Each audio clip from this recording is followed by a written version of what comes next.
Welcome, everyone, to Lights of Miiva, episode 57? We had some confusion about that earlier. My name is Samlander, I'll be your GM, and I have some players. My name is Zerder, playing Lumi, the Circle of Stars druid.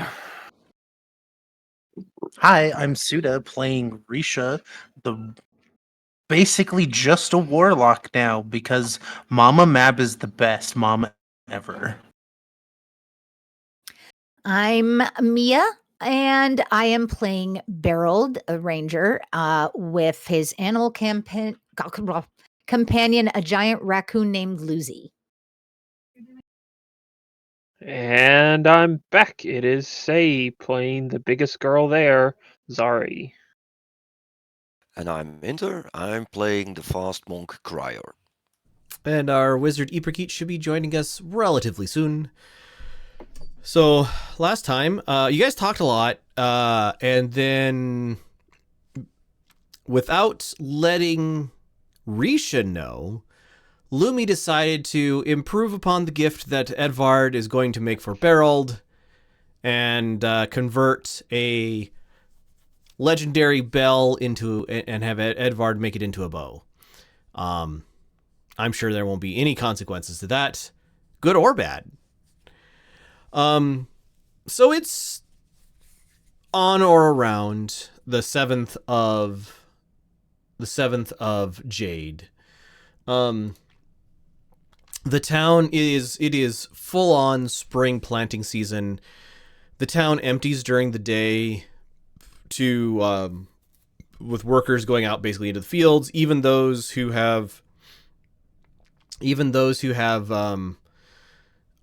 jobs nominally in town are currently out planting fruits and vegetables and grains.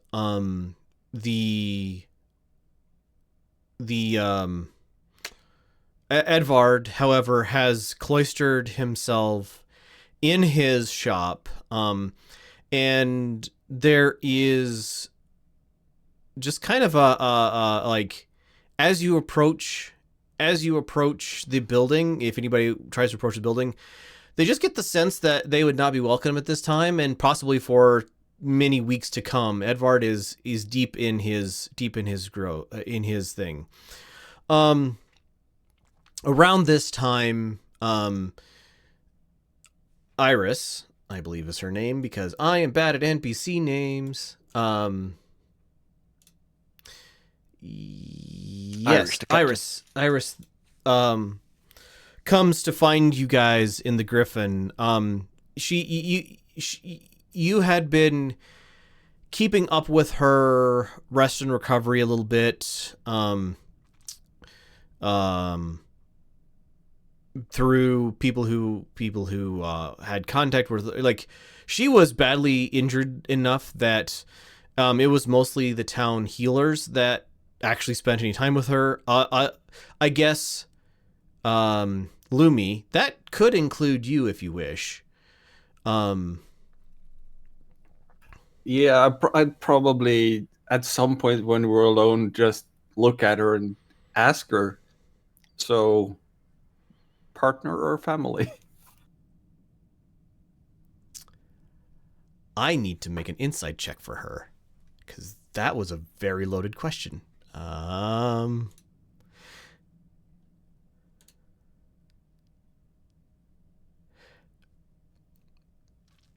She rolled a natural 1, so she just gives you that somebody who's had a concussion blink, and just obviously has misunderstood your question. Like, did not get the context of that. Ooh, my wheel or woe was at the wheel this long rest. Woohoo! Partner or family? I don't know what you mean. You and player is forgetting name of dragon in Bali. Bitra. The councilwoman. Bitra. Yes. Bitra. I am her assistant. It's pretty obvious that Yes. she's missed your question, the implications of your question. I noticed your scales when I helped you after you came through the port circle. Your first impression is of utter stillness. Like, there is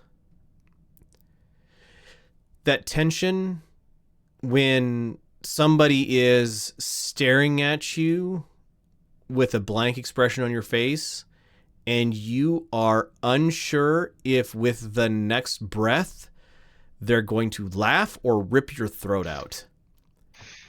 And then she eyes narrow a bit. And she says, "Partner, we are not blood related. And you are cleverer than I gave you credit for." I've trained myself and grown a knack for noticing things, and I do have the ability to put two and two together. It's a very I dangerous think it turns thing into 3.5. very dangerous thing to notice. If I didn't need you,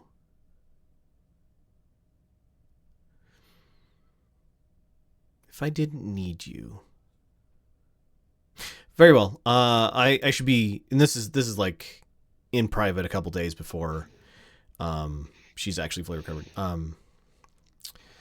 I should be ready to go soon. Don't worry, I don't think anyone else noticed. That's the other people didn't remark about anything odd after we helped you. for the best. Can I have your crew do an errand for me? I heard there's a ship in town.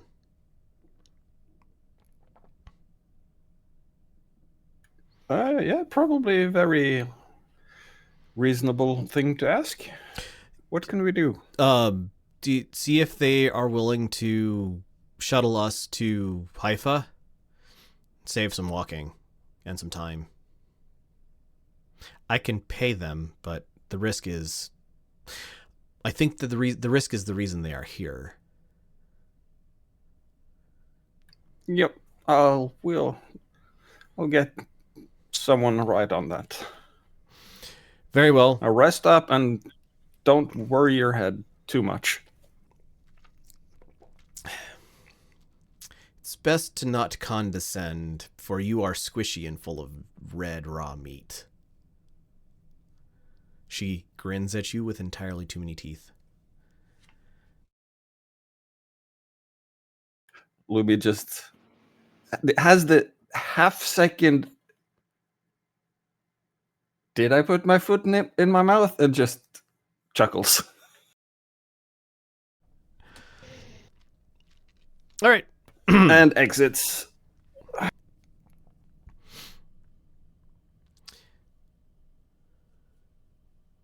Hey guys, Iris seems to want to rent the ship to ferry us closer to Haifa.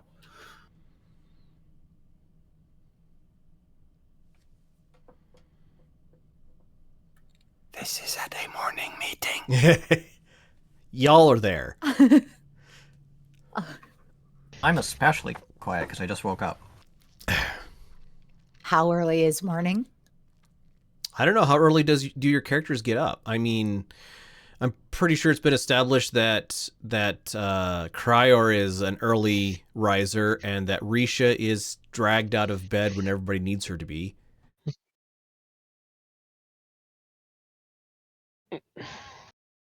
Zari is up early prepping the kitchen. Lumi is moderately early because a lot of his duties are connected to sunrise and sunsets.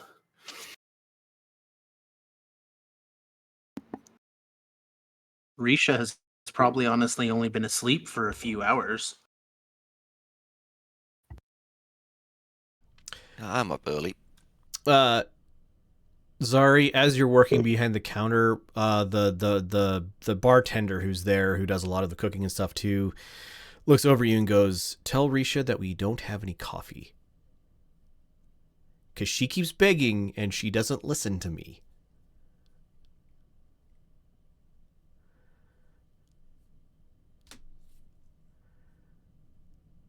All right, I'll deal with the wrath. Thank you. But it's not possible that they don't have coffee. I can smell it, I swear.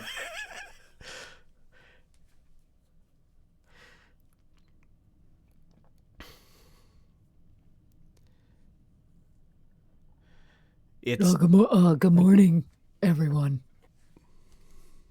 Did I hear we don't have coffee yet? not yet at all. Dear Lord, Oh. adventures in their coffee. Beraald looks over at the nearest person and just leans in and goes, Do you not do coffee here? I thought that was a regular thing. No, I think we're they're out, we're Beraald. out of we're out of Oh. coffee because we haven't gotten any supply shipments, because in between this town and the next town is a town that's full of demons and holes. Okay. Got it. So Beraald looks down at Lucy and whispers, they are all very grumpy without coffee. Just keep that in mind. Zari had tea this morning. Zari is fine. Yeah, Zari is annoyed that everyone else is annoyed. not sure if Lumi would Mom. actually be nursing his morning tea. But probably his daily tea is probably more lunchtime. Yeah, this is okay. So Beraald, this Open a portal. this is the thing you've noticed about Lumi. Lumi has, in your presence, not eaten food in the last however long it's been since you joined up. Also, everybody else, you've noticed that at this point. And it's a little weird. Beraald had 2 weeks to notice that Lumi doesn't eat. The rest, maybe a month. okay. I'm not sure. And you said this was Lumi? I'm sorry. Yeah. Yep. Yeah. Lumi does not eat food.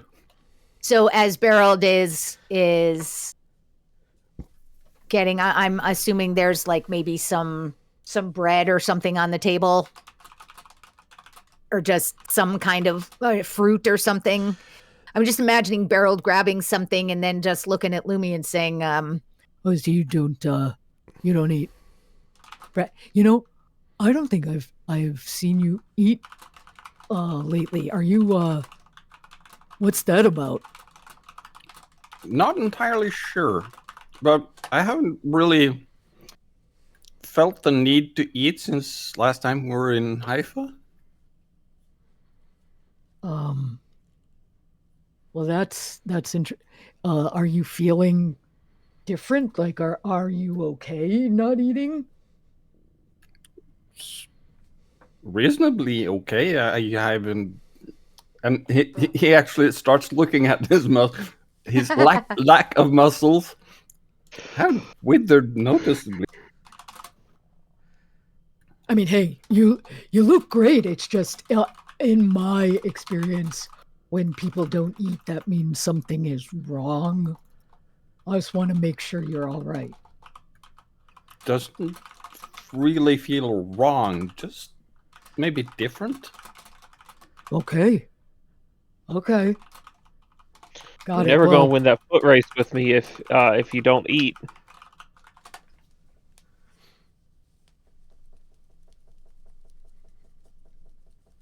I don't mind it. The more for us.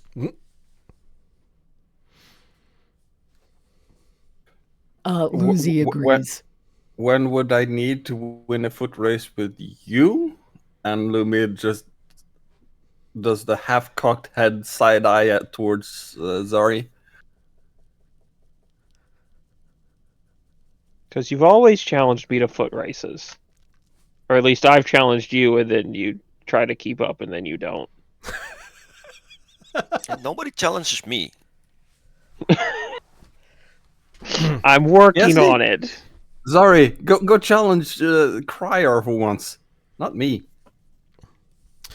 About this time, Or we could do a race around the city. That's because there's not enough coffee in the world, and you won't let me use Misty Step. about this time, Zari, Wait, you're what? You can't handed use Misty Step that much. a pot full of gruel, probably barley gruel, and it's got dried. It's got some jerked meat like with it by the bartenders. Like, go get here. I cook. You go eat. You guys got stuff to do. Okay.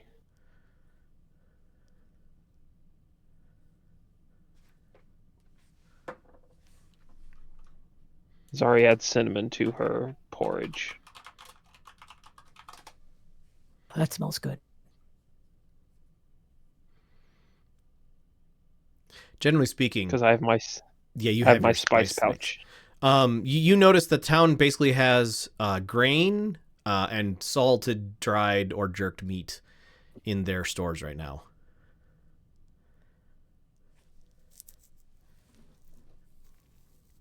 Plenty of fresh water, though. So it's uncommon for the cinnamon Oh yeah, to be available. that's a Okay. Zari thing. Sorry, where did you get that? I haven't seen that around here. Oh, I have this magic item I got. Several months ago. That I reach in, I think of the spice that I want, and it comes out in my hand. Yeah, really nice. Really? Yep.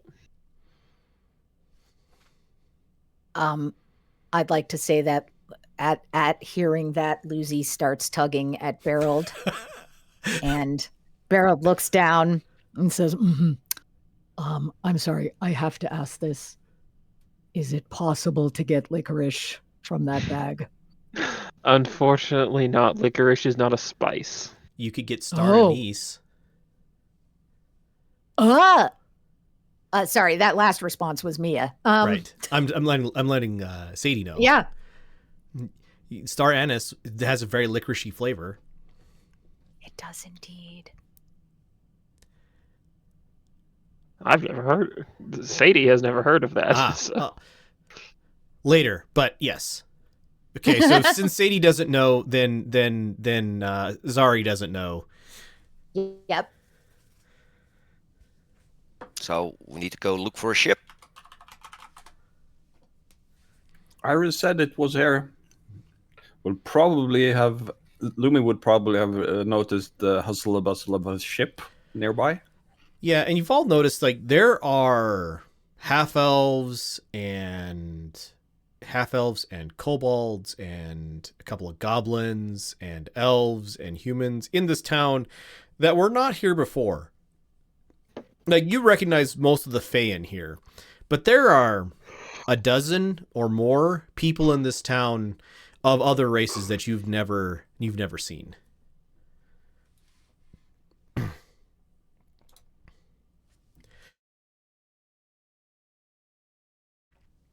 How did a ship get here? We have a river. But the river goes into a giant hole. Oh, right.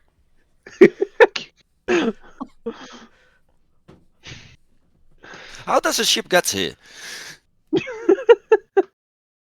Well, we can go ask them if to ferry us to Haifa at the same time.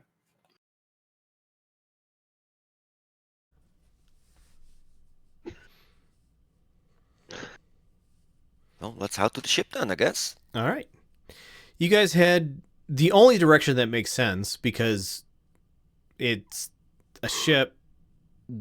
It doesn't make sense on the river necessarily, or at least downstream. So, oh, I forgot to turn it on is why it's off. Thank you for letting me know. Haha! Now you can see my face. I'm sorry. So you guys head up to the dam, up to the lake, to the north, south, left of town, west.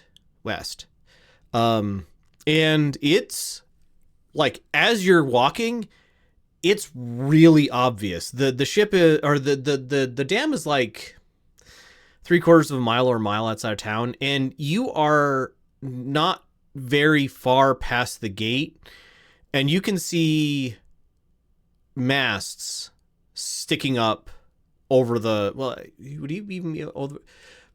It's pretty, like you can see the top of the ship sticking 80-100 feet up in the air from the looks of things. So this is a tall ship. You see two distinct masts. The sails are obviously folded up.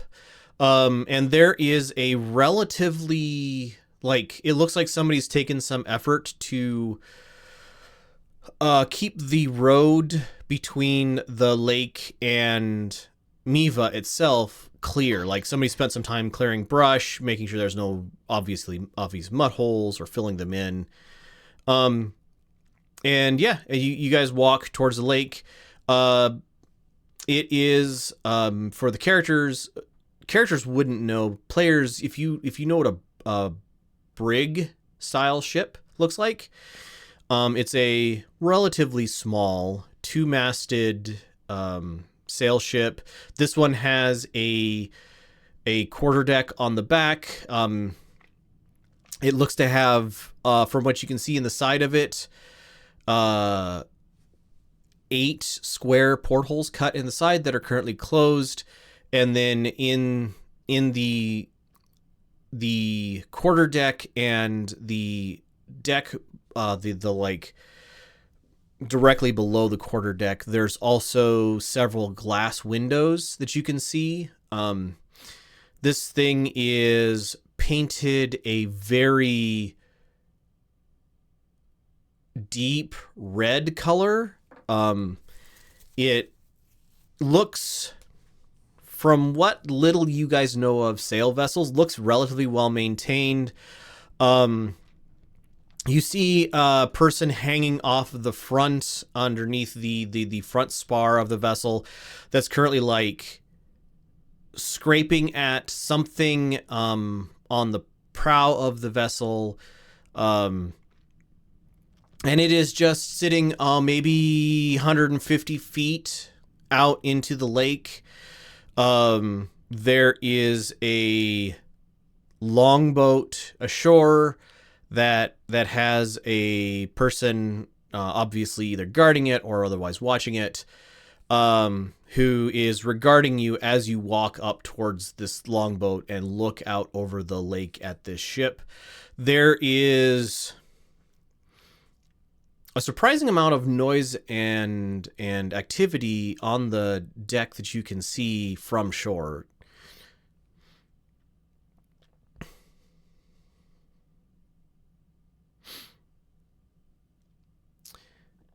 The person on the shore just regards you silently as you come up. They are a middlingly tall, probably you're guessing orc or half orc, well-built woman, broad-shouldered.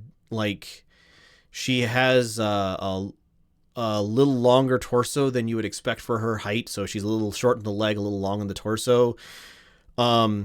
Well-muscled arms, deep yellow amber eyes. Her hair is in like a very neat short like braid, like tight braid that comes to just kind of to her ears. It's really hard to determine if the color in her hair is like a natural or if she's added something to it, because it's kind of got a iridescent sheen to it. And in her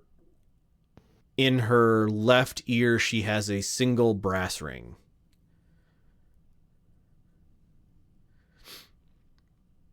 She, as you get closer, she just crosses her arms and just stares at you.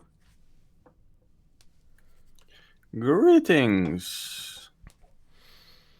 I have two questions. If you please. She holds up a hand for a moment and makes a she says to you, do any of you speak Orcish? I do. All right. So she says to you, hold on, I do not understand the local language. Do you understand mine? Yes, I do. Ah, good. She turns to look at you, goes, how may I help you this morning? I will just act as a translator between Criior, tussen Lumi and her.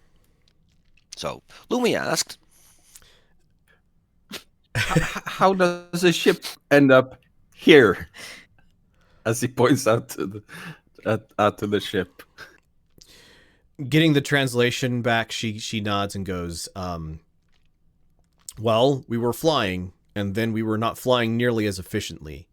And there was a lake here that was far enough away from the town where we weren't able to fly as efficiently that we were no longer having trouble flying.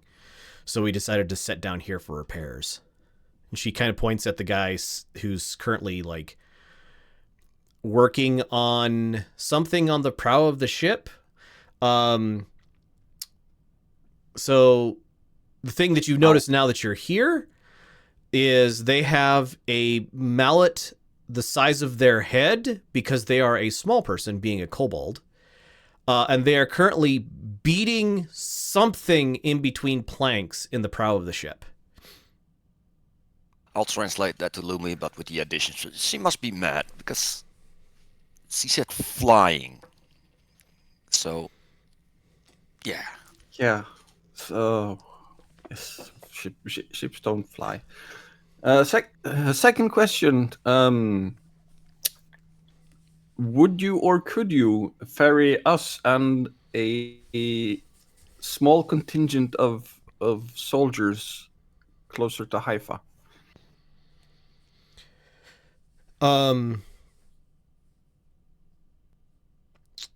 For payment, of course. She nods. Why don't I... She looks at your crew. Why don't I take you aboard? You can talk to the captain. A paying job would be good, but I want to make sure that we are in condition to actually do so. So, if you don't mind boarding, I'll tell that to the group. We're gonna go on a boat trip. Let me just looks. So we get to see and does the finger air quotes flying ship. I don't know. It doesn't look flying to me. But I don't know how it gets here. But flying sounds even more ridiculous. Okay, let's go see the ship and captain, I suppose. all right.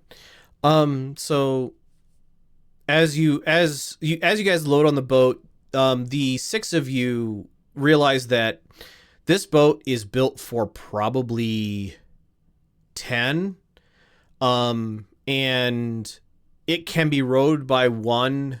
Okay. And the gal, as she's pushing you off and then hopping in towards the front of the boat, goes, I don't suppose any of you know how to use oars, do you? How common is that? Oh, completely uncommon. You can I don't choose, but this is not a skill that you would likely have picked up. And I also don't know that word, so I cannot translate it. So Right. let's say the Orcish word. Beraald actually speaks Orcish. Oh, nice. Would it be possible for Beraald to like fill that in? Yeah, absolutely. Yeah. That she's asking if someone can help steer the boat. They're these long wooden paddles that help move you through the water. Well, we need somebody strong for that, I guess. That's not me. Especially not me. As he looks down at his noodly arms. I'm thinking that might be me. I haven't done it, but I'm willing to try. She goes, thankful that you're talking in Orcish. She goes, all right, well, here you go. Good luck. And my name is Zoya. Nice to meet you all. Nice to meet you. Do you have spelling for that? Zoja. Okay, thank you.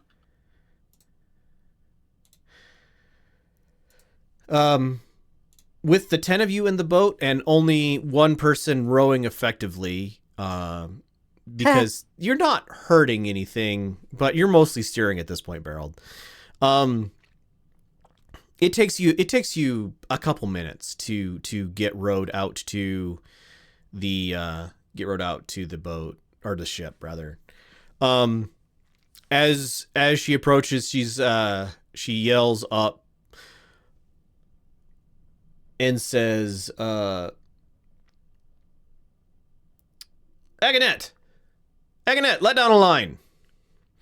You see a smaller kobold poke their head over the railing and chatter something back in Draconic. Does any of you speak Draconic?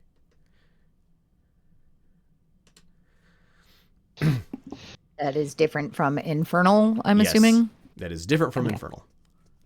It's a whole different word, Mia. I mean, fire, Draconic. I mean, I can see it, but no. All right, so none of you recognize what this kobold says, but it's just a moment or two until a wooden rope ladder is dropped down over the side, and the kobold up on the deck looks a little amused as Zoya gets the boat lined up and then motions for you guys to climb up the wooden ladder, the rope ladder. I'll go first. What is your default, passive dexterity? So my default dex bonus? Yeah, so it'd be your 10 plus your dex bonus. Oh, 14. 14? No problem at all. You don't have any problem climbing up this rope ladder as it is free swinging from the bottom. Does anybody have less than a 10, I should say? Translation, does anyone have a negative dexterity modifier? Yes. modifier? No. I don't think anyone dumped dex. Okay. Then it's a challenge for the less dexterous of you, but nobody has a real problem getting up. And then Zoya says in Orcish to okay, I need Agonet. Take the boat back to the other shore, and then listens to a response in Draconic and goes, I know, but he doesn't need you right now, and I need to talk to the captain. And then another response in Draconic. And then the kobold climbs expertly down the rope ladder launches the boat back, and without the extra weight of the thing, despite the fact that this kobold is small and the boat, the longboat that she took over is relatively large. There's a couple of motions, and she is skating it back over to the edge of the lake.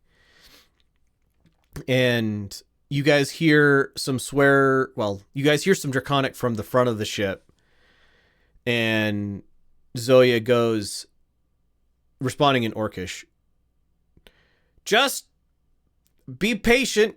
I have a job for her, and then I'll go back, and you could take 15 minutes."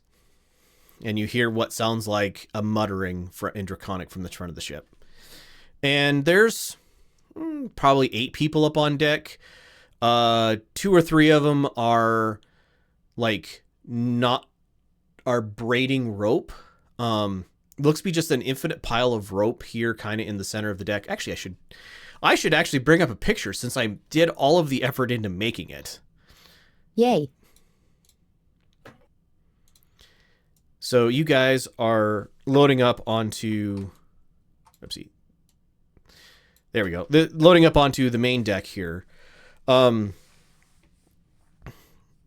there's just an apparent infinite pile of rope that a couple people are working on retwisting or braiding or knotting off. A couple of people have looked like rocks that they are pushing across the deck, basically just running it up and down the length of the deck, so like dumping water on the rock and then like running it across the deck.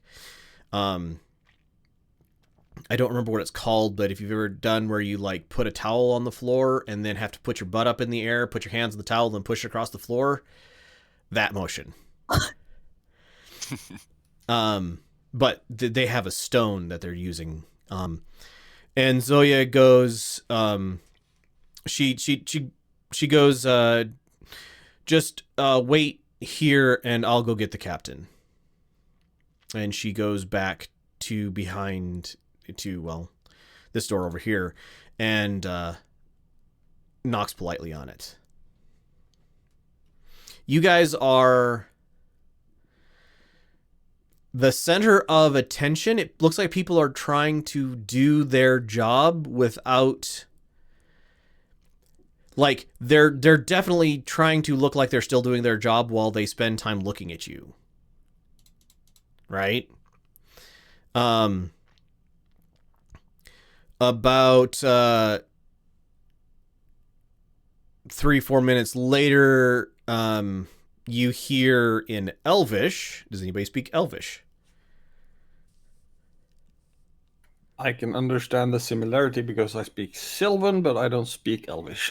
So you get a couple of these words. That's pretty simple. It sounds to you like a greeting of some sort, Lumi.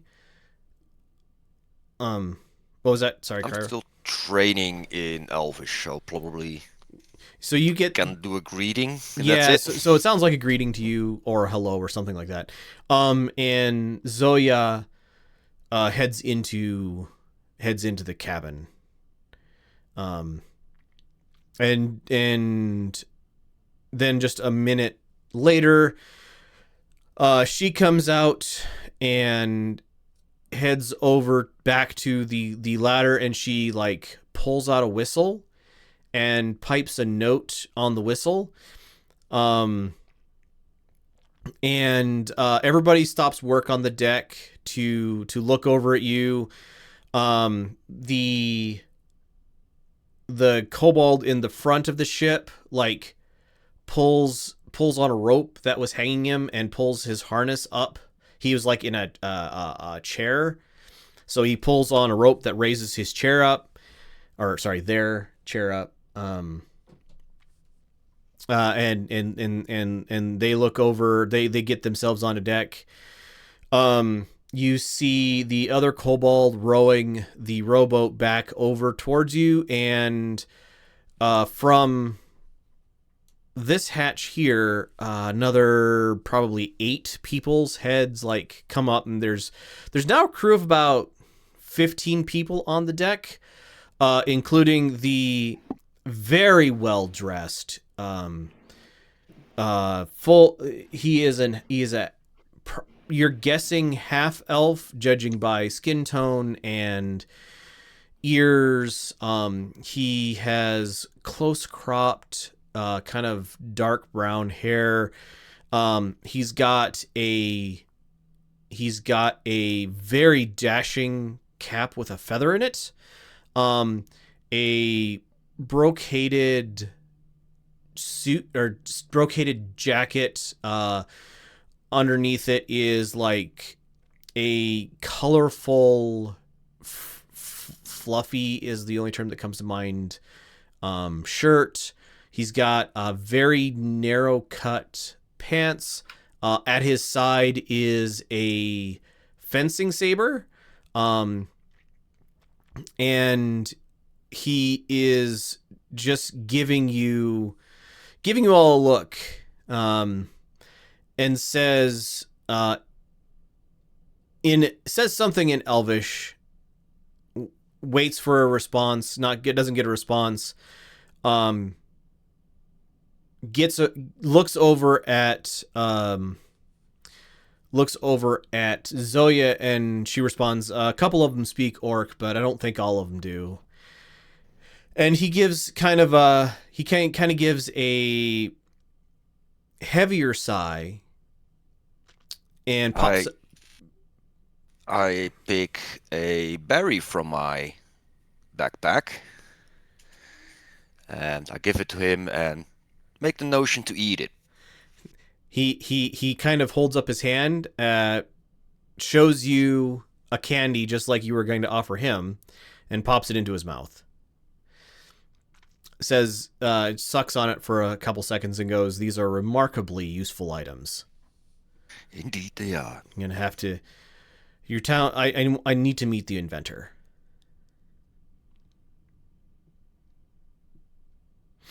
Welcome aboard my vessel. This is the Burgundy Baron. I am the Burgundy Baron. How might we be of service? I look at Lumi. As Lumi starts to push some syllables out of his mouth, this is Criior looking, starts chortling like does the and goes, "Yes, we have ourselves and a small contingent of troops that are going on an expedition to Haifa, and we were wondering if you would be willing or able to ferry us for some or all of that distance." Still don't quite understand how this ship came to be in this lake, but that's a different story. He chuckles a little bit, and then he yells something in Draconic, and gets a response back from Draconic from the front of the ship, and goes, "Day or two, we should be able to go. And how we got here is we flew. Because this is a flying ship, you see." So my Orcish wasn't wrong? No. If you didn't think you translated it correctly, yes, the Orcish wasn't wrong. Usually it's a flying ship. Usually. There's something going on in the next city down the river that disrupted the spells. And we've been here for a few weeks now. And that city disrupts more than just the magic of your ship. It disrupts teleportation. We lost some of our contingent of people that were supposed to be here, but that's unfortunate. But Vidor says that Vidor says that they think they have it figured out. And as long as we don't fly directly over the city, we should be fine. Yeah, if as far as you would be willing to take us, just outskirts or even a day off, it would save us almost a week's worth of trudging and walking. He nods. I think we can work that out. What are you willing to pay? Call it, hold on. I had the math figured out, and now I need to do the math again. It's about 150 miles between here, so that's the wrong thing.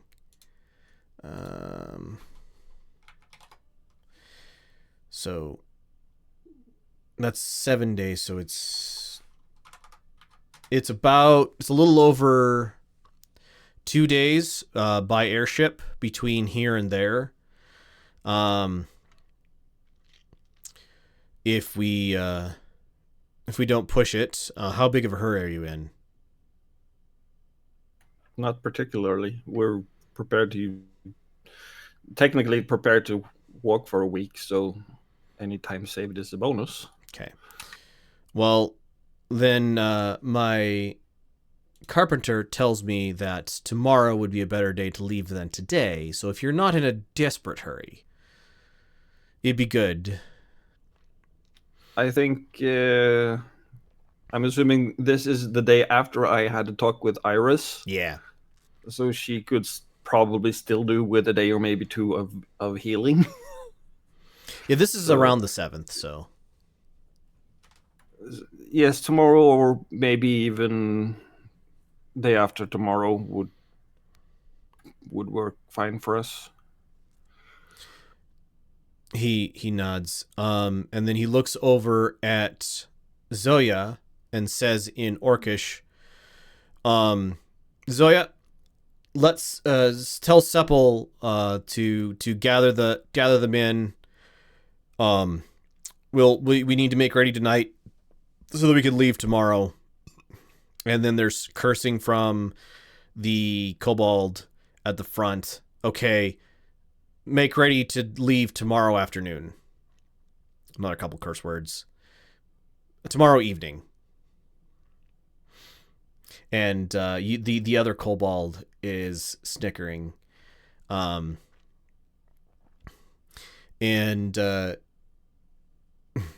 he looks at he refocuses on you guys and goes, I was joking a little bit, but since you are actually serious about hiring me, my name is Raimondo. It is good to meet you. And you as well. I am Lumi, and we are the Lights of Miiva.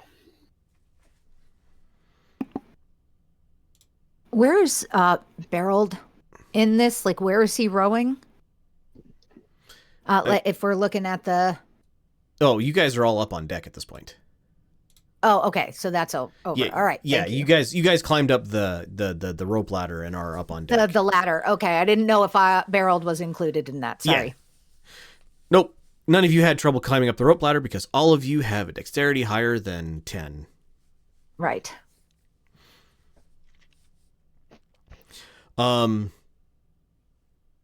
Zoya will see you ashore because she has to go collect people about town anyway. How many did you say were in your company?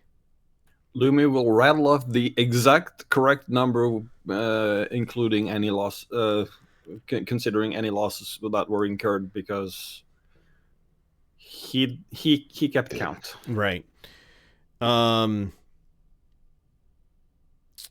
Zoya, we're only going to be out 3 days, but better see if there's any provisions to buy in town too, because that many you're going to eat through food fast. Zoya nods. Anytime he's speaking to Zoya, he's speaking in Orcish.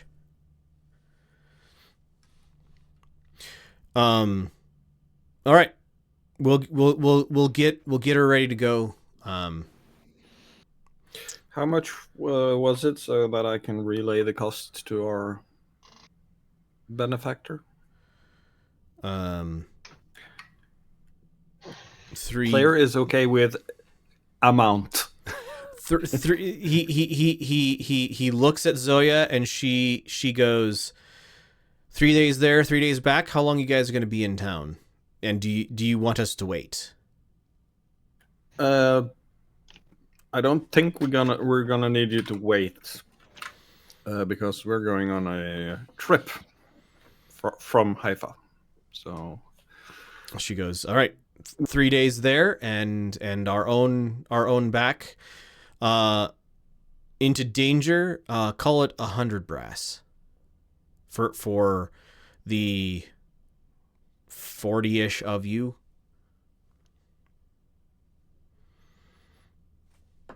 sold. And Lumi grabs his pouch, counts out the brass, making a mental note to get reimbursed. Zoya takes the payment from you. The captain sweeps the hat off his head, gives you a courtly half bow, and says, "Tomorrow evening, then, we shall be ready." As shall we. Thank you.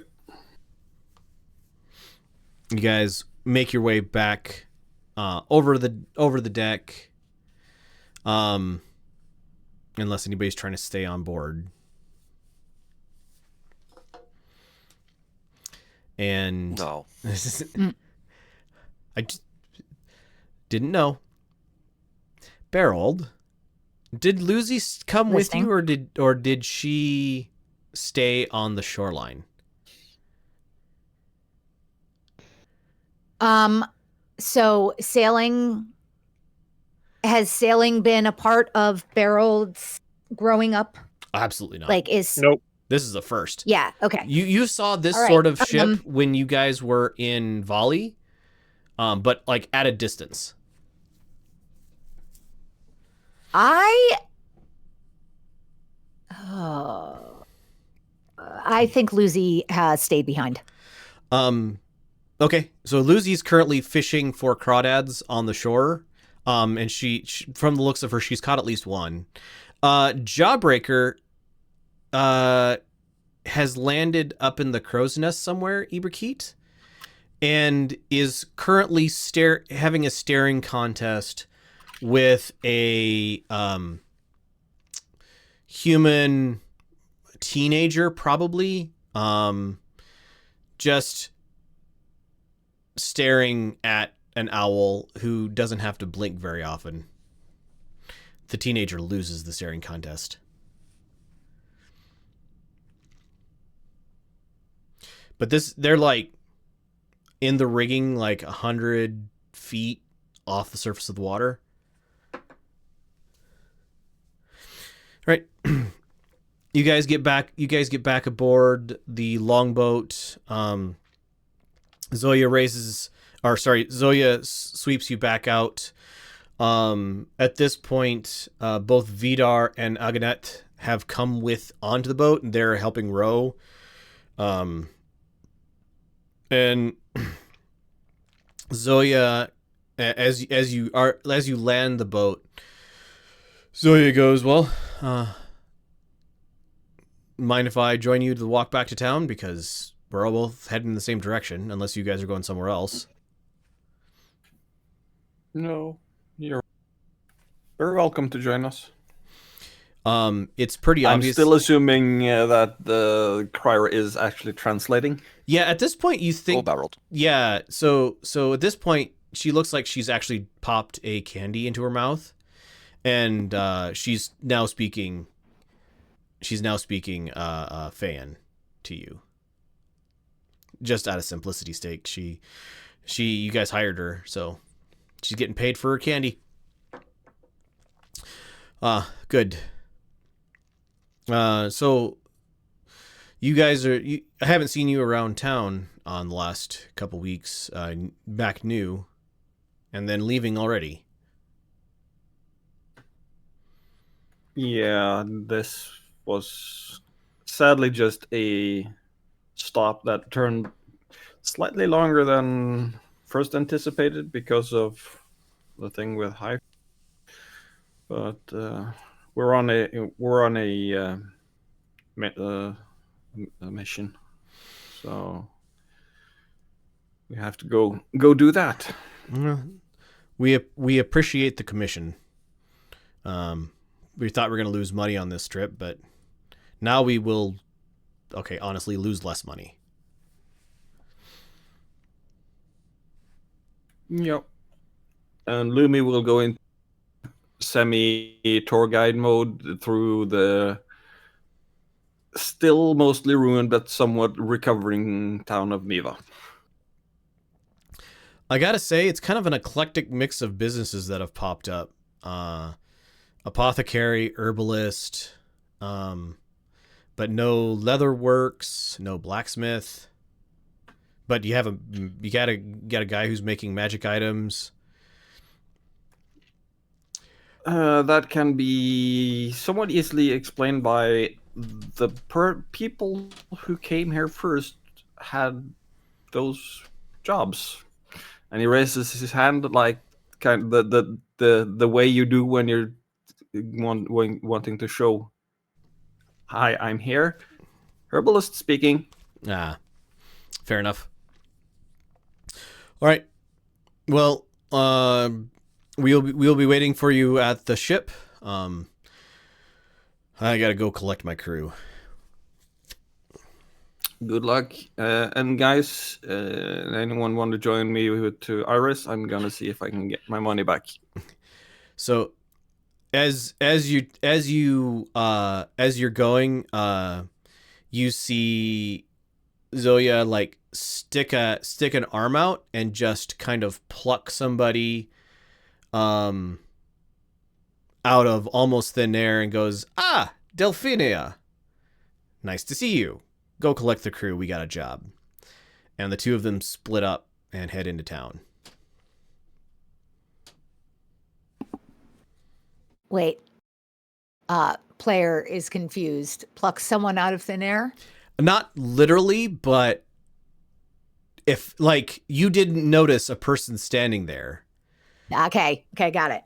And then basically Zoya, this massive orcish lady, just like reaches out to her side, kind of out of your line of sight, and then just hauls back with a person, calling them Delphinia. Whoa. Where did she come from? Right over. I'm not sure. I mean, I'm usually pretty perceptive. Did you all see her? She was, as far as any of you can tell, not there before. I mean, she was obviously there, right? Obviously, somebody can't be just appearing out of thin air. But as far, none of you noticed her presence. So, okay, that was weird. Lumi scratches his head, knowing how good his vision is. Oh yeah. That was weird as putting it mildly. All right, so you guys head towards the place that Iris is holed up. It is a fairly well-appointed house. Looks like it has been fully rebuilt. There is a standing guard of soldiers present, but not. They're trying to look not obvious that they're standing guard of the house. They're acting casual. They're not very good at acting casual. And you guys, there's no problem. You are granted admittance. You see Iris like up dressed and goes, "Ah, how went the ask?" We have a ship. You bought? I need some. No, hired. Oh, okay. I was gonna say I don't think I have the brass for purchasing a ship, but if you did, I was gonna ask some questions. No, I just agreed to the price. You owe me 100 brass, by the way. She nods, reaches into a pouch that is pretty obviously a extra dimensional space, and she flicks to you an opal.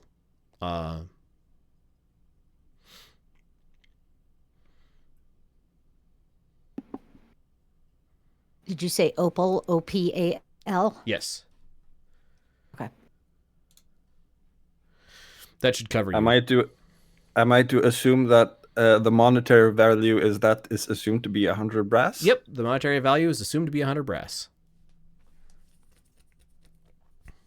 Good. I have materials again. She gives you a grin. Perception check by everybody who's not in the know yet, and then goes, I thought you might have use of that. Riisha, no idea. Actually, does anybody except for Lumi know? Beraald, no idea. I think I was the only one that made the difficult check when we saved her. Yes, and you didn't tell anybody, right? No. Okay. Criior, she has entirely too many Whoa. teeth. With a 21? Oh, yeah. Okay, so Mia heard you say that earlier, and Yes. I was very excited that I knew what that meant. But Beraald does not know what this means. No, he does not. Even Boo. Okay, even thank seeing you. it, Beraald doesn't know what this means yet. Okay.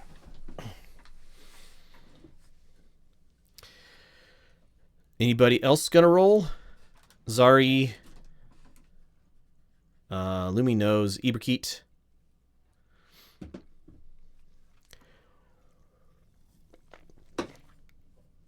Nope. Iberkeet misses it. So does Zari. All right. Criior got it. And she goes, when do we leave? Now? Now is good. Tomorrow evening. They still have a few minor hitches with their ship. They say it flies. I Yeah, haven't seen that and before, okay. but That makes sense. What It hitches? does. She goes, yes, how else would they get here? that's what we were thinking. No, it's a flying ship. They have those now. It's the first I've seen of it. There were at least 10 of them in Volley when we left. We didn't see any of them flying. They were not flying over in the sea, in water. Right. They're boats. Ships. They Sorry, get ships. they get insulted if you call them boats. From my understanding, a boat is a thing that you row in the water and doesn't have sails, and a ship is a thing that does have sails and is over a certain length and breadth. And also apparently maybe can fly? Yeah. We'll see tomorrow. Yes. Still can't wrap my head around that, but we'll see tomorrow. She nods. Okay. Well, it's unideal, but we've already been stuck here for a week because of me. So it's good. It's good that we at least shall shave some time off from just walking. Is there anything to do in this town? Because I am tired of being cooped in this place. Well, There's we are rebuilding it. That's You can come to the Griffin. okay. There's the training grounds. There's She the means wilderness. entertainment, guys. Yes. Come on, let's go be good hosts. Yeah, sorry, don't we have some of that scotch left? Maybe she wants some of that. No, can't you tell? What she really wants is some of the bones from all those skeletons we killed. Those have been cleaned up Those have been cleaned up like half a year ago, Riisha. In fact, do want 0 bones from skeletons you killed. Oh, Only you Well, want bones from skeletons we've killed, Speaking Riisha. of, why are you currently holding I a don't want any skull? bones. Oh, this is Gaius. I'm sorry I asked. Gaius belongs in your pack, not in your hands. Well, he needed some fresh air, okay? You would How? breathe- He does not breathe. Yeah, well, you would still get stuffed in a pack all day. Pack, please, Riisha. And Lumi will rubs his brow and walk out. He got pretty. He got pretty cranky when after he got out of the box. Note, Lumi has always been cranky when Riisha's been talking or handling Gaius. Yeah, I've noticed that in the short time I'm here. Should I have a problem with the skull? Everybody seems to have a problem with the skull. I don't have a problem with the skull. Well, Ibiku's problem with the skull is like genuine. They have a phobia of like dead things, so like Ibikun and Gaius don't interact on purpose, and that's okay. Iris just leaves the room. She's just out of the room. Like, just done. Following Lumi. No, she headed in a different direction. She is out, escaping this out conversation. the door and gone. Yeah, she's escaping this conversation just by walking. But I found Gaius here when we were cleaning up all the dead things that were here trying to eat us. Like 5 ever ago. Gosh, that was so long ago.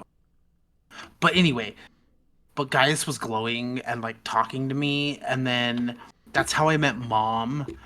And it was really cool because Mom stopped the nightmares, and the nightmares are gone, and Gaius is like my new best friend now. And so like, yeah, we keep it simple, we keep it chill. I mean, it makes sense to me.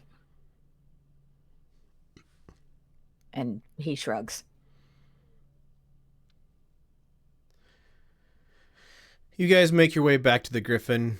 Being around noon, it's pretty dead in here, especially since like you guys are basically alone in this place because the guy who was behind the bar like making breakfast has headed out into the field to help plant. There's just nobody else around.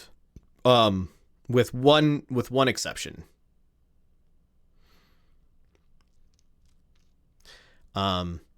Trying to look small sitting in a corner is Padragain.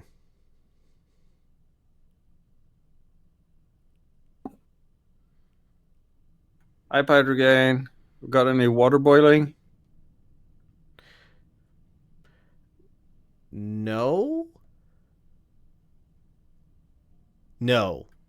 Mind helping me get some going? Sure. You're not gonna make me go out and plant plants, are you? Depends if you're how much hurry there is in your step to help me get She's water going. already across the room behind the bar getting something set up. I'll just sit down and make some notes. So Padragain gets the stove going that's behind the bar, finds a pot, gets pumped water from there's a pump here that since you guys repaired the dam now works, fills the pot up with water, puts the water on the stove, looks at the stove, looks at you and goes, Light? Ignacio. Snap my finger and whoosh.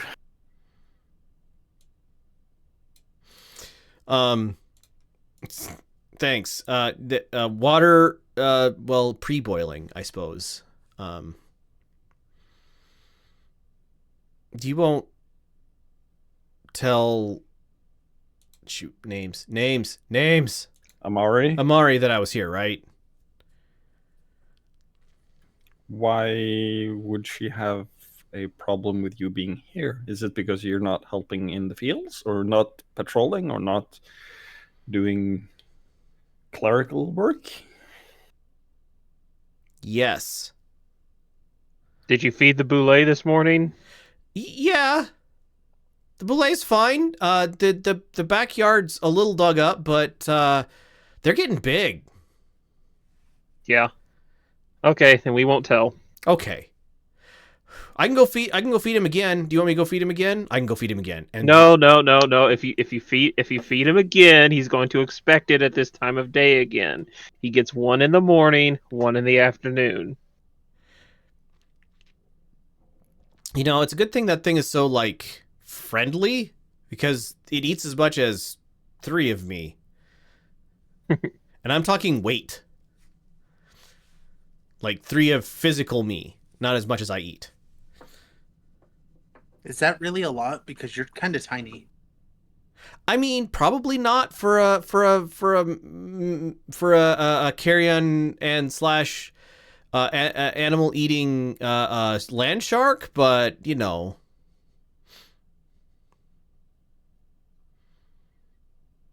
All right, Beraald. We have a boule. Kind Yeah, of I was- pet thing. A what thing? Did you say a bad thing? No, pet. Oh, you know, Not potato. not that I had too much to say about it. Zari brought an egg back and hatched it. I was gonna say, what do you mean we? That's all Zari.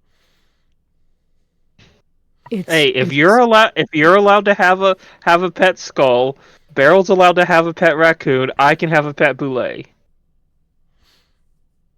Does Beraald know what a boule is? Yes. So Okay. a boule is a the Land shark. land shark. Yeah, I'm trying to find a picture. Bullette. We have the cute picture in one of the channels on Discord. Yeah. So, oh come on, don't give me the 2024 version. Give me this one because it actually has a picture. So, if you look at the stream, that is what a boule looks like. Ah, There's a cute picture in the Discord too, but it's much more approaching full grown than it is the original cute picture. thank you. Mm-hmm. There you go. That's what it used to look like. Yeah, Leopard just found it. We nicknamed them to land sharks. Beraald, you would know that they are among the more dangerous predators that roam the Badlands. They stalk like small packs of them, usually like family units. So parents and a child or two stalk the roving Vuji, the goat horses. So a pack of 30 or 40 Vuji will usually have at least one boule or maybe more that stalk after them, follow them on their migration routes, and pick off stragglers, that sort of thing. And they happily eat the much slower prey, humans, well, Fan, if they come across them. Actually, you guys ran into one on your way out on the 20,000 More campaign. It was the thing that killed or almost killed Chad. Yeah, Chad. So you have direct experience. So, I feel like, I feel like a boule might be a little bit different from a raccoon or an inanimate skull. No, it's fine. The nomads train them all the time. Could I get an Train them to do what? insight check from Beraald and a deception check from Zari?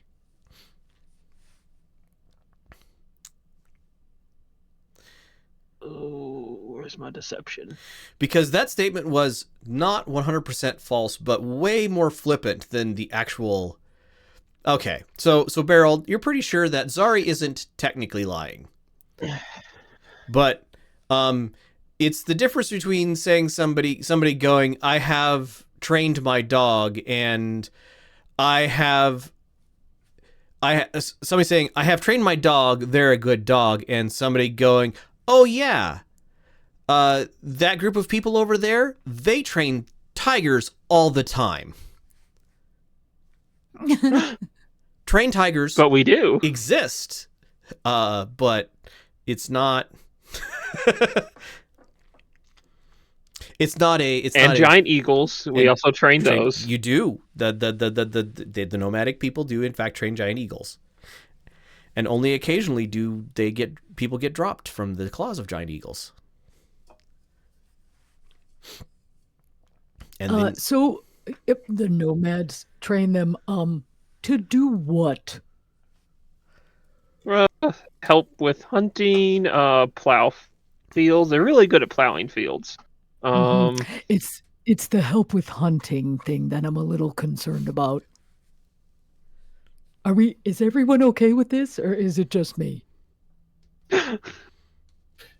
I've always voiced objections when Zari took the egg, but didn't get heard and listened to. I mean, when you go out to feed them, you have to wear a belt that has a log that lays on the ground chained to you, because it'll try to go after your ankles, and instead it'll bite the log. So how long until I lose Lucy? Not to be blunt, but I'm extremely concerned. Lucy is ankle height. Lucy's above ankle height, it stays in the backyard. Mm-hmm. I forgot what I named it. Snappy. No, it was not Snappy. I came up with a nomadic name for it. yeah, I don't remember what it is either. Snappy the Nomad. No, that thing's just Snappy. You just said it yourself. It's Snappy. All right. I'm maybe someone can pull out. Why am I forgetting? Zari was pulling out the stuff, the spices out of the bag, right? Okay. Yes. Do you happen to have any spices in there that would make Lucy not palatable to Boule? I've heard cayenne pepper could be. I just really don't want Lucy to get eaten, is what I'm saying here. I'm not sure what to do. I'm a little panicked, and I'm not used to being panicked. well, I mean, Lucy's as big as the boule, so it's not going to go anything as big as it. It might even, if you get Lucy warmed up to it, it might even think it's another boule, and then they'll go on hunting parties together. Hunting humans. No, hunting. Just No, okay. hunting stuff. Mm-hmm. I'm gonna have to think about this for a while. Okay. Meanwhile, you hear the rummaging of Lucy in the bar area. I think Beryl just goes over to her and just gives her some scritches and So I just I smell, like maybe has some candy in the pocket. Oh wait, I smell sorry. licorice here, but I don't find any licorice here. It's I right. know, I She know. pokes the empty spot that she's like pushing stuff around on. I'm sorry, she's so cute. Maybe it was here before, Lucy. Maybe you're smelling where it used to be. Well, that's very disappointing. Somebody should fix that. I know. We'll try, and Okay. I would like Beryl to scoop her up and just bring her into a hug. Okay. She relents and is hugged. Does anybody else have anything going on the rest of today?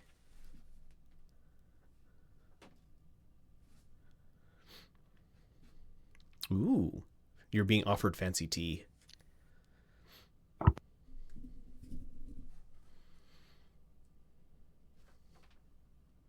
Lumi comes over brewing, having brewed 2 cups of tea and, or rather, mugs of tea, and places one in front of Beraald, sits down on a different chair, stretching back and starts sipping his tea.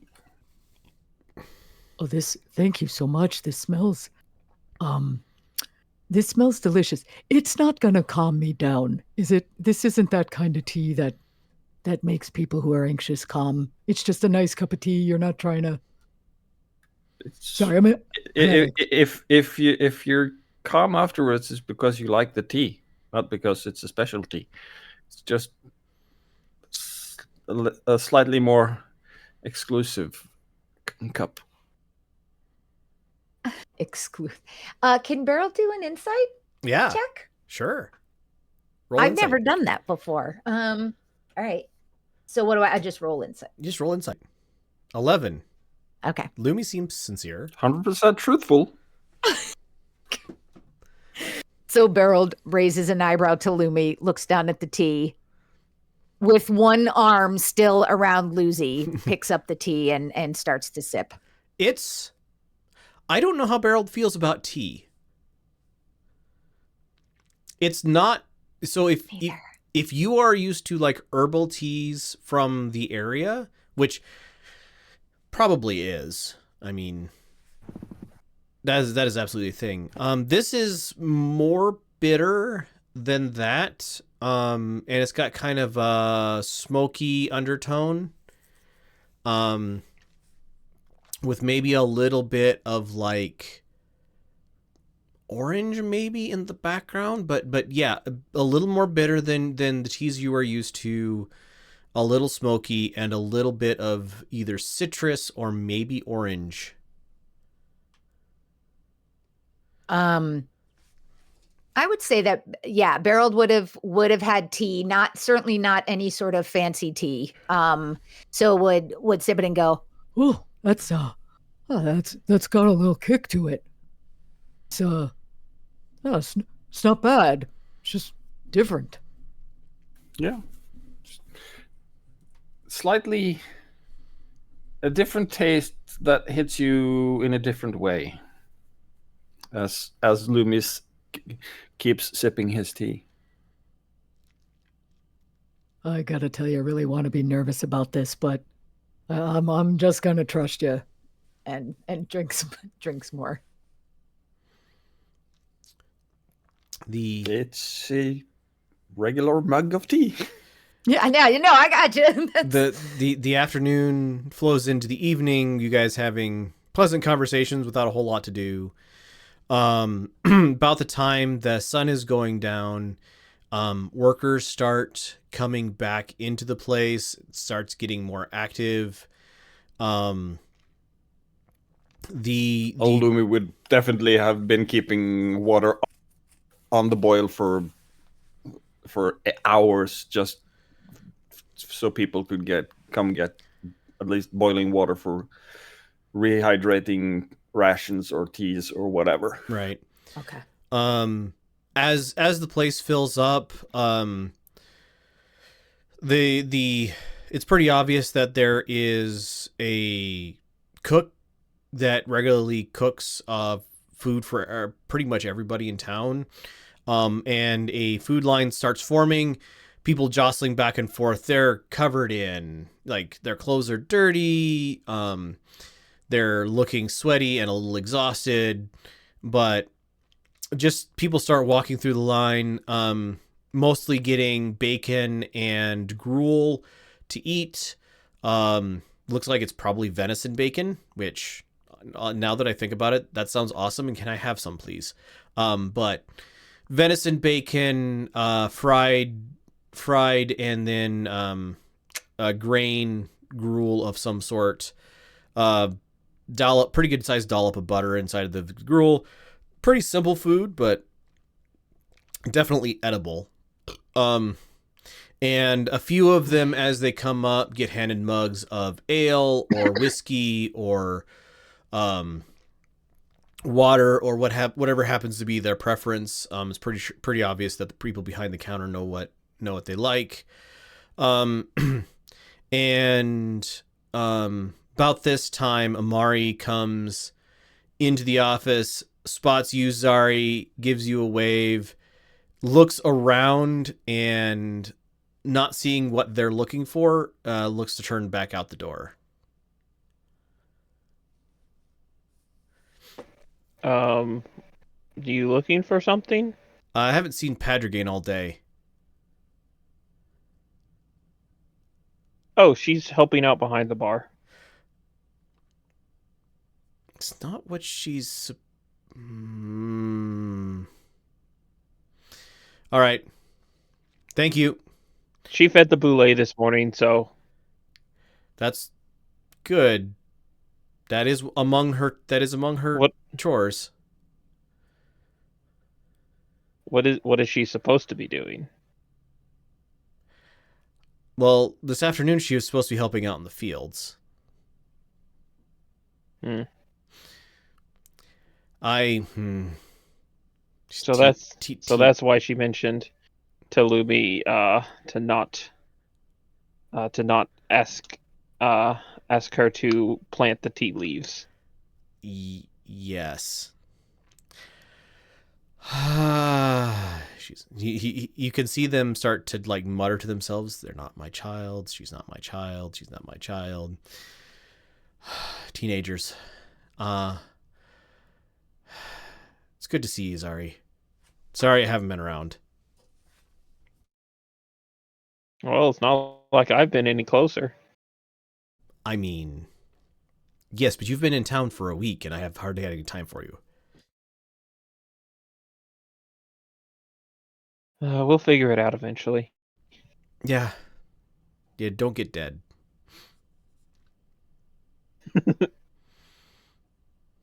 I'm serious. I know you're leaving. Oh, Like, I just got to make sure these other ones don't. I'm more worried about them. Hey, Amari, question for you. Yeah. Have you seen Lydia around? Remind the GM. The receptionist at the Adventurers Guild that Illumi had interests with. No, I don't think she came to town. I'll check with boy. Name of people. That one. Haha. RP. I'll check with RP to see where she's at. I'll let you know. Thank you. You guys should probably check back in with the Blue Rock. She's trying to set something up. They don't have any money right now though, so I don't think they have any jobs, but the big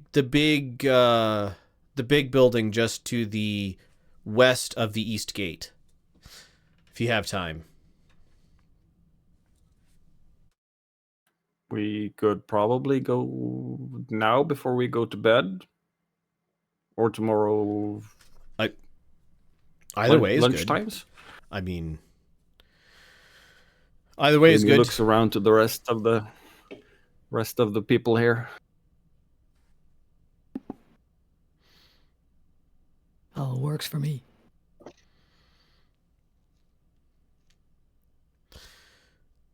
Tomorrow then. All right. So the rest of the evening comes and goes. You guys get yourself a nice rest in your rooms in the inn. And Eberkeet, you find yourself troubled as you try to sleep. Oh boy. You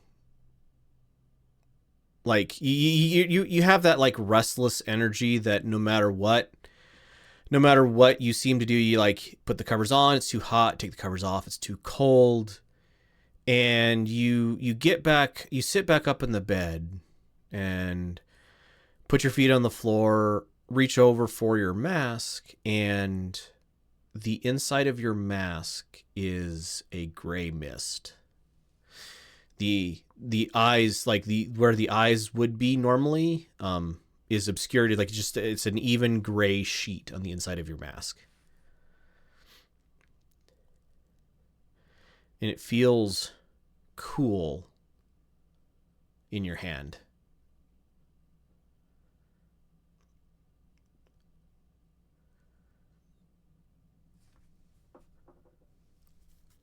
Okay.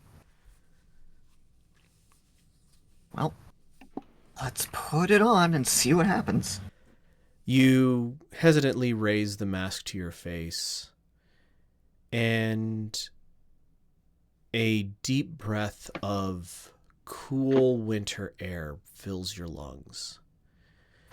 And you find yourself standing in another place. This is obviously a dream. You have experienced these sorts of dreams before with your premonitions and other things. You are fairly obviously in some sort of dreamscape, which you know gives you a certain amount of control over it. You're not 100% sure if this is your dream or this is somebody else's dream that you are interpreting in, but you are standing in an open field. You have snowshoes on your feet. It is probably, looking at it, a very fresh layer of snow on the ground. And you see in the distance a cove of trees in front of you. To the left of you, you see a small wisp of smoke on the horizon. And to the right of you, you see a frozen, looks like probably a lake, all like just at the edge of how far you can see towards the horizon.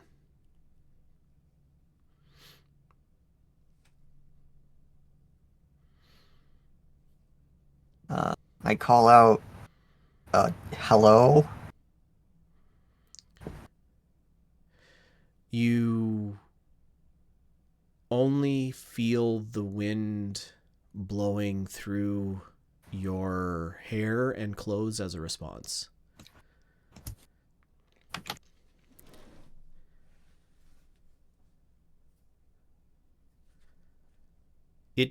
It's cold, but not like...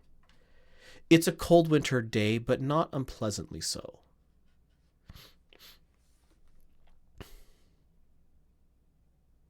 Okay, I want to walk out to the lake and, if possible, walk on it. It's... towards that horizon. Yep. So you get to... like, it's that strange dream logic. You know you spent time walking, but there's no formed memory of how long it took. You decided to turn towards the lake, and then you found yourself at the edge of the lake, taking off your your snowshoes, putting them, grabbing them by their laces, putting them like onto your back so that you can carry them easily, and then stepping out onto this ice. It is that kind of ice that has just a little bit of texture to it, so it's slippery, but it's not. You can walk with confidence without worrying about like falling over.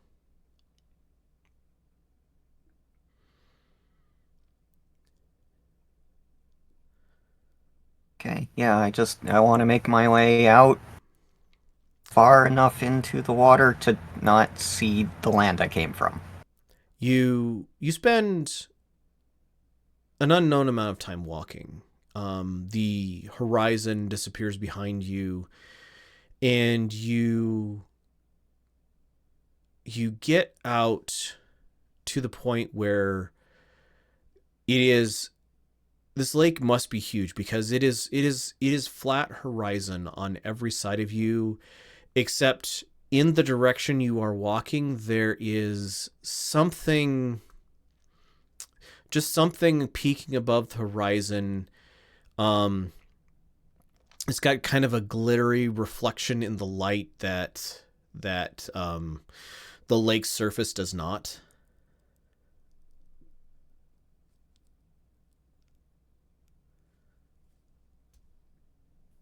All right, keep going towards that. It's another who knows how long you're walking. And there is a small shrine standing in the middle of this frozen lake. As you approach, you see that the shrine itself is like there is pretty obvious that the roof of this shrine is just perfectly at the level of the water, such that as you step from the lake onto the shrine, there is there's no real transition there. You just notice that you're standing instead on worked stone. And as you step onto this shrine, cold mist starts rising up, and you notice that there is a stairway leading down into this space. And it is dark, but you can see.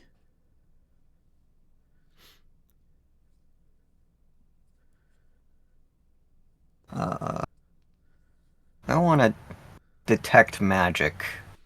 Give me... I know there's almost certainly going to be a lot of magic, but I want to know what kind. Okay. Give me an Arcana check, please. With a 16. You detect here abjuration, transportation, I forget what that one is.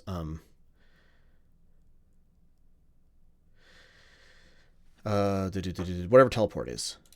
Conjuration? No. I am bad at schools. Conjuration. So abjuration, conjuration. Some of these change schools from edition to edition. Like, I think teleportation has been transmutation in the past. Right. But in PHB 2014, it's conjuration. And necromancy. All right. That was what I was worried about. Well, I brace myself and make my way downstairs. You go down one flight of stairs to... It gets a little warmer, but you're glad for your fur-lined cloak and your heavy winter clothes and your warm shoes. You get down to the bottom of these stairs, and there is an opalescent statue of a woman. She is facing down. Her hands are grasped in front of her. She's wearing very simple clothing. She's got probably a leather belt, like it's all worked into stone, but like a leather belt tied to her waist. And in front of her is a large pool of ice water. You can tell that there is just a like very thin layer of ice on top of this pool. And there's liquid water underneath it. And you find yourself at the bottom of these stairs staring at this pool of water and then staring at the statue on the other side of it. Okay. Am I wearing my holy symbol that I made? You absolutely are. Okay. As you think about that, reach into your shirt to pull it out and examine it. You see in the working of the floor around the pool, such that the pool itself is the center of this holy symbol. It is just in the shape of the stones, no color difference or anything else. This symbol is etched into this floor or made up into this floor.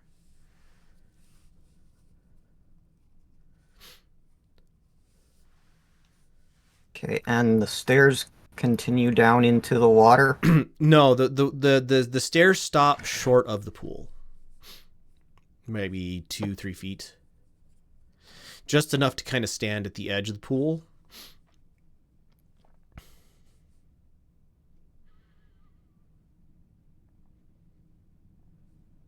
I look at the statue and say, hello? Your own voice echoes back at you inside this chamber, but changed slightly. Softer, more gentle.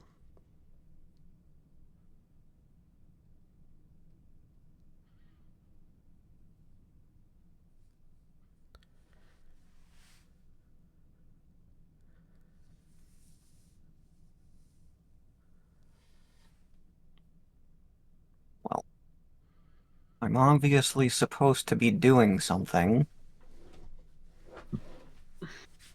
And I only see one thing to do. So I go ahead and step into the water. You step out onto this pool, and despite the thinness of the ice, it holds your weight. 1 step. 2 steps. 3, and you're submerged. Head under, unable to find the surface. You are under the water. You are drowning. There is panic, the very, very animal panic of being underwater and not being able to find the surface. And then comfort. You find yourself standing before this statue. You know you're still in the water of this pool, but you feel, you know that before you stands Nadra. You can sense her presence, and you know that you cannot die here. The animal panic leaves you, and you feel a warmth coming from the holy symbol, and you interpret it as the warmth of the grave, which is strange. The grave is cold. But you know that no matter what, you will not die alone. Because your goddess accepts you. And you will not die by accident. Because your goddess holds you. You will die when the time is right, but not before then. And then you are awake, laying in your bed, soaking wet. It is morning. You are shivering cold. And you are comforted. Please remove your fear of undead, or fear of dead things from your character sheet. Okay.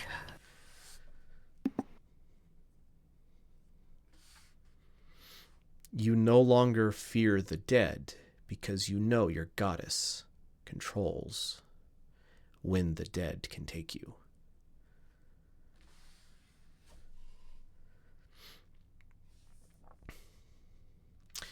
You hear your friends chatting in the distance.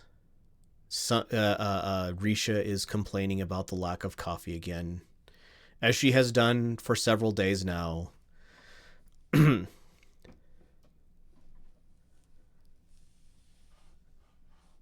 you say I wake up wet, is that with sweat? Oh, or... no. This is cold, clean water. You are soaked to the skin, and so are your bedclothes.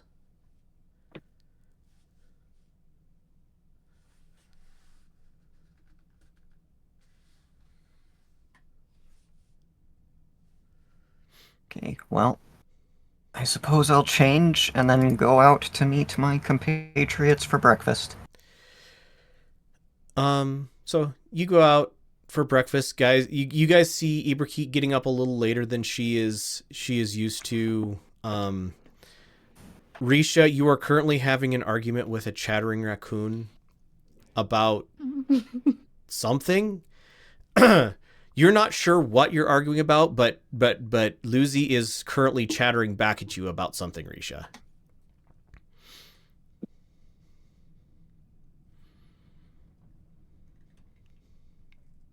Riisha at this point is so uncaffeinated that she's literally just chattering back like Luigi would be doing, and they're just chattering back and forth. Risha's not actually saying anything.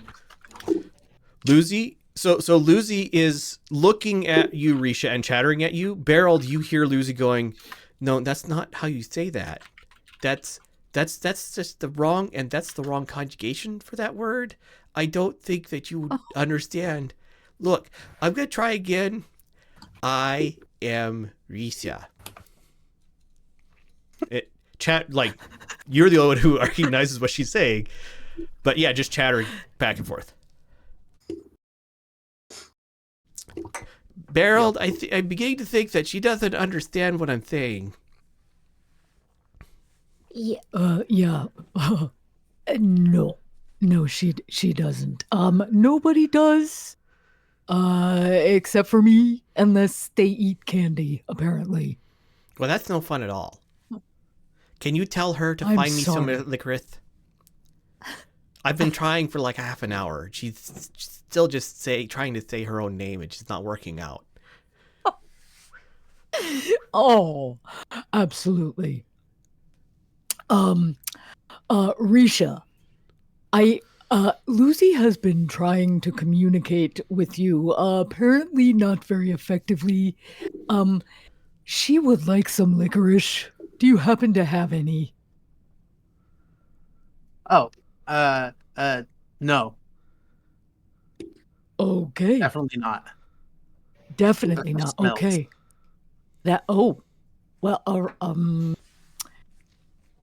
Lucy, bad news. Riisha does not know where licorice is, and kind of good news, doesn't like licorice, so you don't have to worry about sharing. Just trying to boost you up a little bit.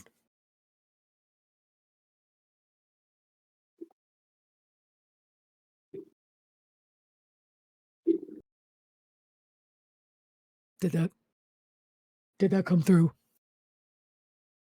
Oh, Yes, oh, we oh, heard oh, it. Yeah, we heard it. Perception. Everybody just went quiet. Okay. You guys all see Eberkeet reach into her pocket, or I'm not 100% sure where you keep your holy symbol at, Eberkeet, but you reach into wherever that is, if it's under your shirt or wherever it happens to be, and you notice that there are, or Eberkeet, you notice as you pull it out that there is a very subtle scroll work around the rim of it, like not the face rim, but the outside rim. And it is glowing gently.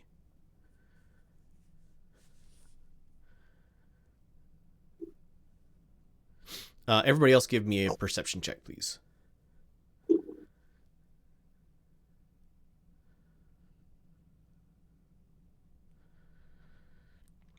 Lumi, Beraald, Criior, you all notice the glow. Riisha, you're still chattering at Lucy.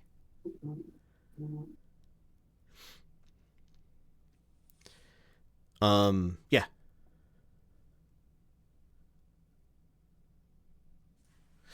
Ashes, do you have Celestial as a language? Nope, I only have Feyan. Okay. So you recognize this as Celestial.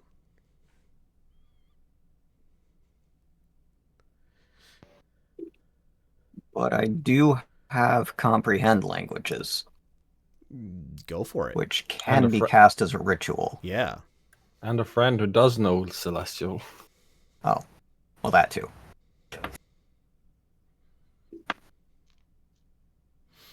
How do you get so many languages?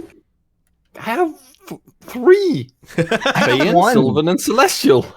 I have one, and I'm my intelligence is 20. And Druidic, but that's because I'm a druid. I think it's backgrounds that give you languages, usually. Yeah.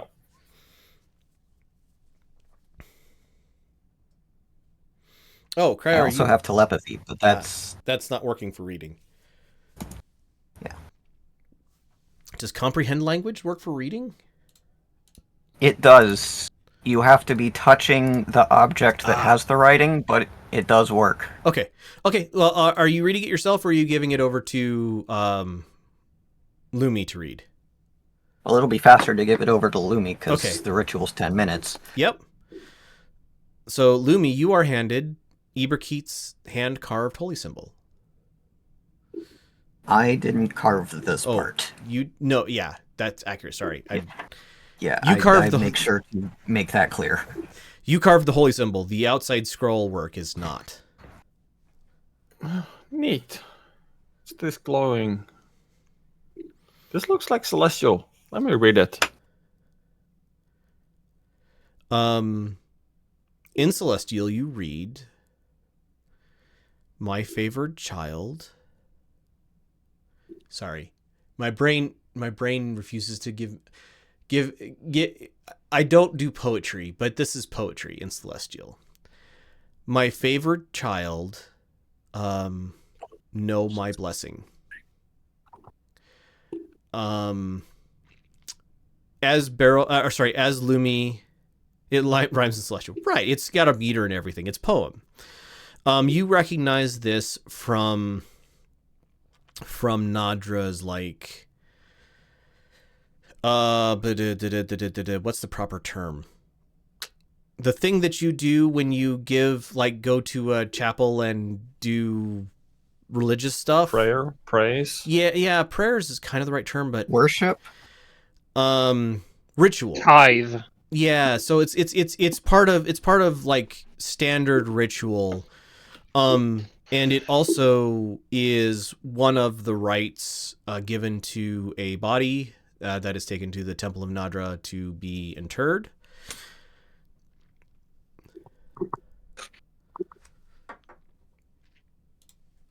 And this, to both of you, anybody who has Arcana trained, this is pretty obviously magical.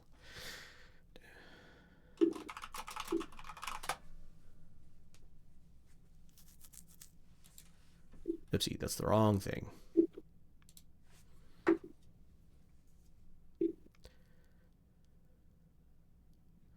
Yep, that is the correct one. All right. And okay.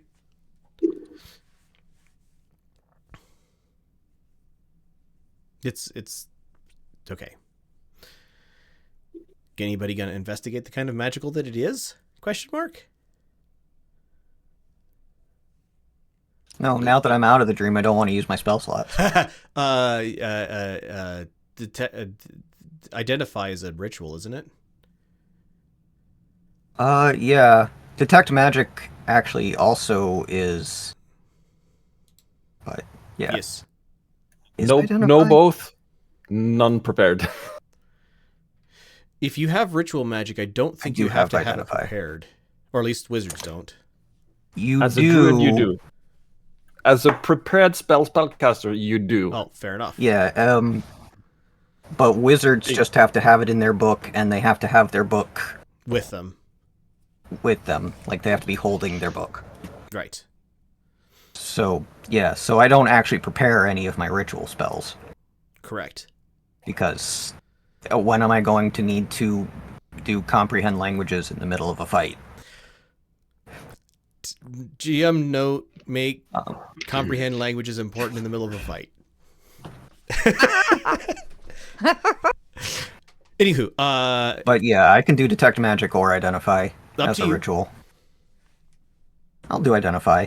Okay.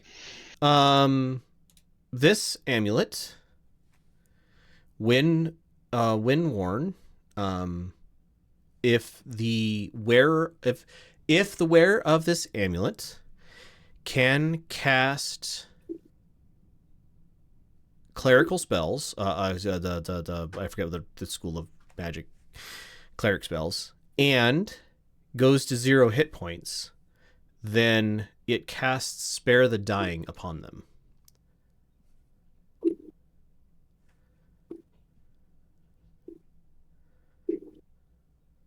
Okay. Like once a day or period? Period. Oh.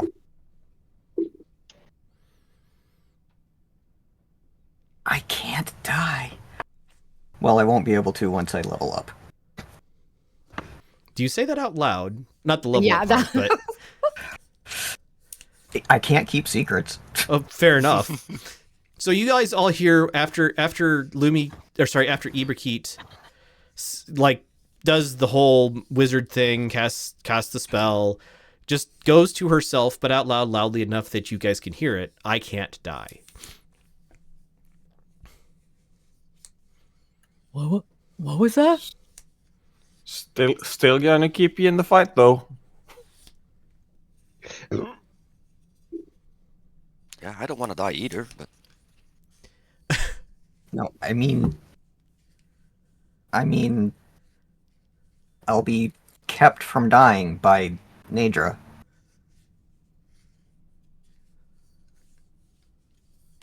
Ever? Well, there will be a time.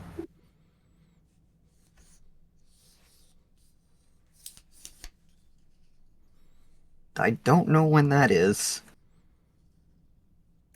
I think that's a good thing. I would hate to know the time of my death. It's gonna be 12:30.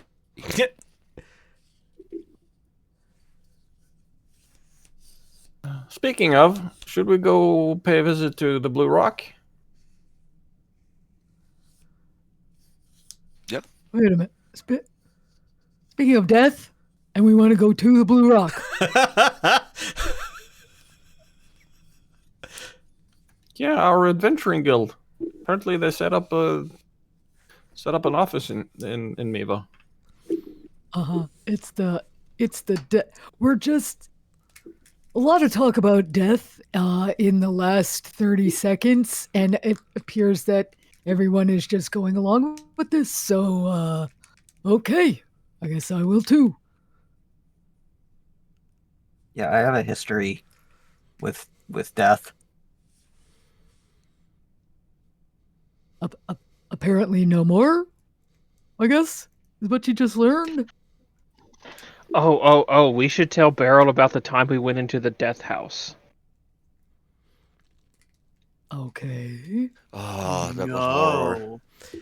As Zari, as you start telling Beraald the story, you guys work your way out of the Griffin and towards where you know, where you think the Blue Rock Adventurers Guild has set up a new outpost. And upon, like, you can tell a pretty good story. And at the third gasp of Beraald about this house, we will go ahead and pull away from the characters there and go to another win. This is a small room. Oh, another where. This is another where as well. Another time, another place. There is a man that you guys, well, you the players recognize. You the characters less. You the characters recognize. There's a man tied up to a chair. Is not the bindings are not cruel, and he doesn't look injured. But he has a bag over his head, and he is sitting patiently in this chair. A hand reaches into frame from behind and pulls the hood off of his head, and Oscar is sitting there looking very sorry for himself. He blinks a couple times. There's just enough light in this room that he can see.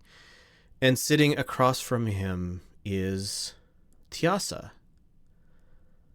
Concerned. She runs her fingers through her hair. Her gloves are sitting on a small table beside her. Her flesh is translucent, and the skeletal bones are visible all the way to her wrist.